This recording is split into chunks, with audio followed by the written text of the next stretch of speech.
Supporters, supportrices des Lions Indomptables, bonjour ou bien sûr bonsoir, dépendamment de où vous vous trouvez. On va surtout parler du tirage au sort pour la CAN 2025 qui va se dérouler au Maroc. Allez, c'est parti. Let's go!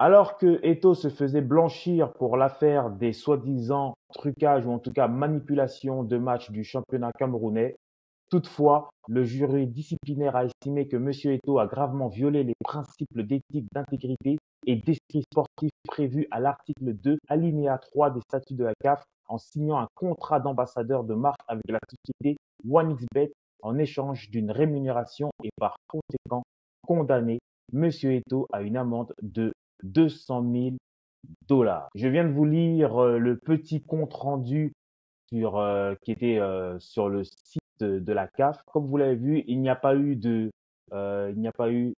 suspension, mais une amende de 200 000 dollars pour avoir justement signé un contrat d'ambassadeur. Alors, je ne sais pas si c'est parce qu'il est président de la FECAFOOT ou si c'est parce qu'il est un acteur du football ou membre de la CAF qu'il a eu cette amende-là, parce qu'on sait que beaucoup de footballeurs ou en tout cas même de dirigeants font des pubs pour des sociétés de paris sportifs. Donc, j'ai pas eu tous les détails, mais c'est statué.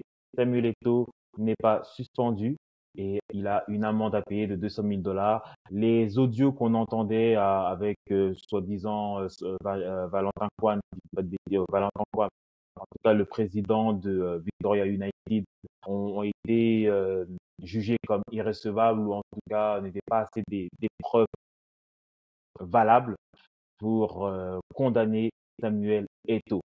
Maintenant, on va parler de football et on va parler du tirage, donc du tirage pour la CAN 2025 au Maroc. Alors, vous me connaissez, je suis très tatillon. Je vous avais dit que de préparer vos visas pour, pour la Coupe du Monde qui va se dérouler aux États-Unis, au Canada et au Mexique. Alors, j'ai envie de vous dire, vous pouvez aussi préparer pour 2025.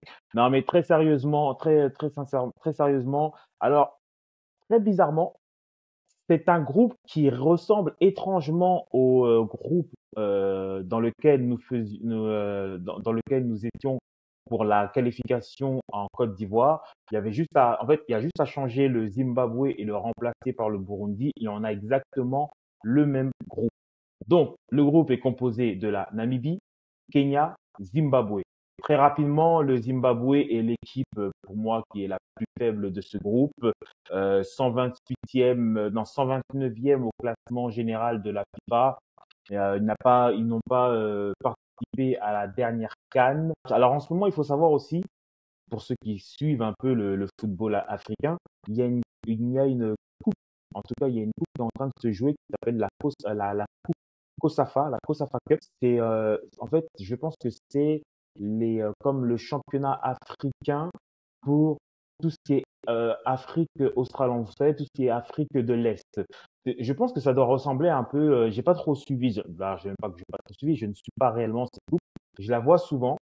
Je regarde les résultats un peu, mais j'ai pu remarquer que souvent ce sont des joueurs qui jouent sur le continent. Alors maintenant, pour être honnête, ce sont des nations qui, même quand elles jouent les compétitions éliminatoires de la CAN ou en tout cas de la Coupe du Monde, souvent ce sont des joueurs qui jouent dans le championnat ou dans le championnat national ou en tout cas sur le territoire. Très peu de joueurs, très peu de joueurs, une infime partie des joueurs jouent en Europe et souvent quand ils jouent en Europe, ils vont jouer dans des championnats très mineurs. Pour revenir donc au Zimbabwe, les derniers résultats de Zimbabwe ne sont pas probants. Ce qu'il faut quand même noter, ils sont derniers de leur groupe pour les qualifications de la Coupe du Monde. Ils ont fait match nul face au Rwanda et match nul face au Nigeria. Le Nigeria d'ailleurs qui est avant-dernière de son groupe pour les qualifications de la Coupe du Monde. Mais le Zimbabwe est vraiment l'équipe la plus faible de ce groupe. Normalement, ça, c'est un 6 points.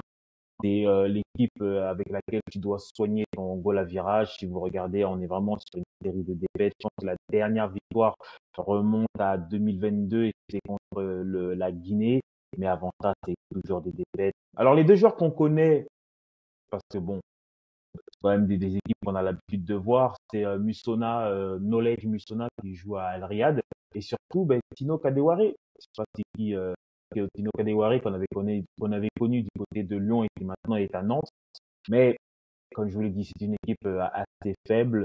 Pour ceux qui me suivent depuis maintenant quelques temps, vous savez que j'ai souvent l'habitude de donner comme exemple, quand je veux parler d'une équipe, entre parenthèses, faible, j'ai tout le temps l'habitude de prendre l'exemple du Zimbabwe. Alors j'espère que nos Lions ne vont pas me faire ravaler ma salive et vont assurer les 3 points aller-retour, donc les 6 points contre le Zimbabwe. Le Kenya qui avait été sorti, en tout cas qui avait perdu tous ses matchs sur tapis vert lors des dernières qualifications contre nous, en tout cas lors des dernières qualifications de la CAN. Maintenant, ils sont là. Eux aussi participent donc à cette COSAFA Cup. Alors, je vais pas m'attarder sur ce groupe, hein, sincèrement. On va plus regarder ce qu'ils font en ce moment en groupe dans les qualifications, dans les matchs de qualification pour la Coupe du Monde. Et ils sont pas ridicules. C'est-à-dire que c'est une équipe qui est au milieu, qui gagne des matchs, qui fait match nul. Ça a l'air d'être une équipe qui est assez dure à aller chercher chez elle. Mais bon, ça reste quand même assez en dessous du niveau du Cameroun. Le Kenya qui est un peu mieux placé que le Zimbabwe, 108e au classement général de la FIFA, excusez-moi. Mais dans leur groupe, ils sont 4e avec 5 points. C'est le groupe de la Côte d'Ivoire, du Gabon et du Burundi. Burundi, on se souvient, Burundi, on avait battu quand même aller-retour. Donc c'est quand même pour vous montrer que cette équipe, ils ont perdu contre, donc le dernier match, ils ont fait match nul contre la Côte d'Ivoire et match nul face au Burundi. Il y avait des matchs aussi des matchs amicaux, ils avaient gagné face au Zimbabwe et face au Malawi. Mais encore une fois, quand on regarde, bon, c'est une équipe en dessous. C'est une équipe en dessous. Même chose que pour le Zimbabwe, la majorité des joueurs jouent en Afrique ou en tout cas dans le championnat kényan. Donc il y a 2 joueurs qui jouent en Europe, un peut-être, je dis pas de bêtises, en Suède ou en Norvège, mais comme je vous l'ai dit, et aussi un qui joue en République tchèque. C'est pas pour dénigrer le niveau africain, en tout cas, c'est pas du tout ce que je dis, mais ça reste des joueurs qui même en Afrique ne jouent pas forcément dans les plus gros clubs. Puis voilà, normalement, ça devrait être aussi des matchs où tu dois aller gagner là-bas et tu dois gagner chez toi, tu dois faire un petit point. Moi, en fait, sincèrement, perdre ou faire même match nul face à des équipes comme le Kenya et le Zimbabwe, ça doit être vu comme une contre-performance. Ce qui nous amène à l'équipe, à la meilleure équipe après le Cameroun, bien sûr, du groupe, qui est la Namibie. Alors, la Namibie, elle, par contre, je la place dans les deuxièmes chapeaux du bas des équipes qui, quand même, je pense, progressent petit à petit avec leurs moyens, sont quand même cohérents dans leur évolution. Excusez-moi. Alors, bien sûr, on se rappelle de la Namibie, on avait perdu face à la Namibie 2-1. On avait fait match nul à la maison et le match retour qui était en Afrique du Sud, nous avions perdu face à la Namibie. Face à la Namibie. Donc, la Namibie était quand même montrée comme une équipe sur laquelle il fallait pas craindre, mais en tout cas redouter, en tout cas se méfier.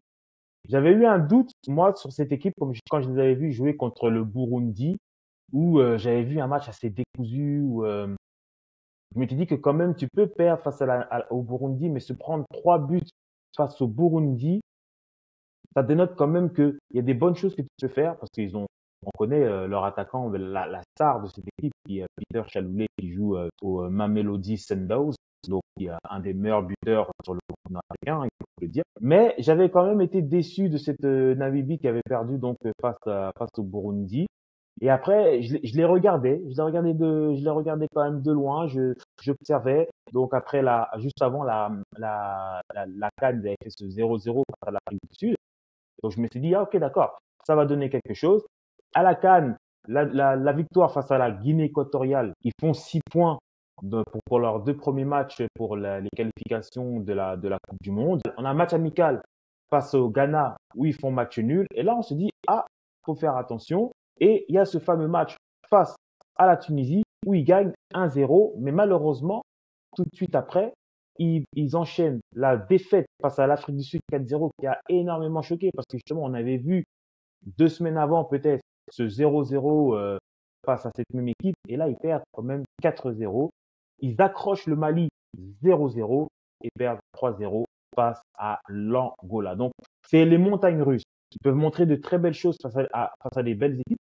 Mais d'un autre côté aussi, ils peuvent comme ça exploser et encaisser énormément de buts. Puis après, depuis, on a le match nul face à le Libéria et le match nul face à la Tunisie. Donc, je pense que c'est une équipe, quand tu vas aller chez elle, il ne faut pas perdre. Il faut gagner, mais je veux dire que c'est une équipe que quand tu vas chez elle, il faut faire attention à pas se faire, à pas se faire surprendre comme on s'était fait surprendre lors du match retour et même aller, hein, parce qu'en réalité, c'est pas qu'ils dominent, mais c'est des joueurs qui se connaissent maintenant depuis quelques années, ils ont l'habitude de jouer ensemble. C'est ce genre d'équipe, un peu comme le Cap-Vert, un peu comme des équipes, des joueurs qui ont un noyau de 7-8 joueurs depuis maintenant quelques années, avec des joueurs qui jouent régulièrement dans des bons clubs africains et qui sont capables, sur une action, de te mettre en danger. Donc, c'est vraiment le genre d'équipe qu'il faut tuer tout de suite avant de faire susciter en elle peut-être un sentiment de confiance, un sentiment de confiance tout simplement. Le Cameroun devra prouver, en tout cas faire honneur à son rang de chapeau 1 en s'imposant, ou en tout cas en se qualifiant haut la main dans ce groupe-là. J'y crois, je pense que c'est du tout droit, hein, sincèrement, préparer les visas, ça devrait être du tout droit. Surtout après ce qu'on a vu, qu'on a pu apercevoir sur les 2 derniers matchs sous la houlette de Marc Brice. L'équipe se renforce. On commence à voir en tout cas, on a vu un début de jeu, de philosophie qui est quand même assez rassurant, que je vois pas, donc c'est assez rassurant et je vois pas comment dans ce groupe qui est quand même si c'est vrai que si on regarde il y a 2 ans en arrière et qu'on voit qu'avec Rigobert Song dans un groupe à 3 avec à peu près les mêmes types d'équipes, on a eu du mal à se qualifier.